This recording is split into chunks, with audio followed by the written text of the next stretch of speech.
যে তৃণমূল কংগ্রেস এতদিন আমাদেরকে মানে সিপিআইএম কে কটাক্ষ করতো যে আদালতের দল কোর্টের দল, আজকে সেই তৃণমূল কংগ্রেসের সুপ্রিমো রাজ্যের প্রাক্তন মুখ্যমন্ত্রী গায়ে কালো কোট আর গায়ে কালো গাউন চাপিয়ে তিনি গিয়েছেন কলকাতা হাইকোর্টে। মানে সুন্দর একটি অপটিক্সের রাজনীতি। কিন্তু মাননীয়, ওই যে এক মাঘে শীত যায় না, এই এত দিন ধরে বিরোধী রাজনীতি করবার সময়তে আমাদেরকে বিভিন্ন সময়তে আদালতে শরণাপন্ন হতে হয়েছে। বিগত যে সরকার ছিল সেই সরকারের দুর্নীতি, 2021 সালের পোস্টপোল ভায়োলেন্স, বিভিন্ন সময়তে বিভিন্ন রকম ভাবে যেভাবে অগণতান্ত্রিক পদ্ধতিতে মানুষের অধিকার হরণ করতে চেয়েছে তৃণমূল সরকার, তার বিরুদ্ধে বারংবার আমাদেরকে সাংবিধানিক আদালতের সামনে আসতে হয়েছে, যেতে হয়েছে।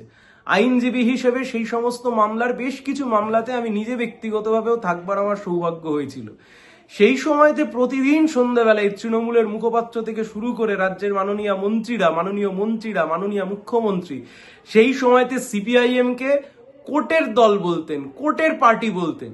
ইতিহাসের কি নির্মম পরিহাস যে তৃণমূলের কাছে এখনো 28টা সাংসদ আছে, 80টা বিধায়ক আছে, 13 জন রাজ্যসভার সাংসদ রয়েছে। এই এত কিছু থাকবার পরেও নিজেদের কর্মীদের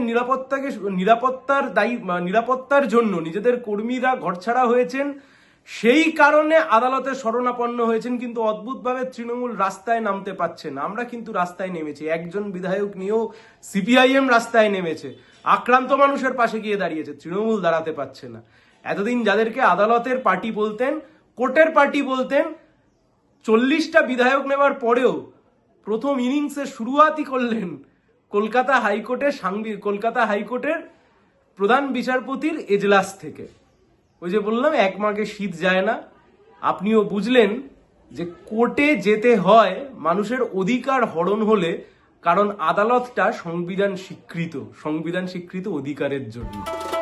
ফলো করুন সংবাদ প্রতিদিন ডিজিটাল।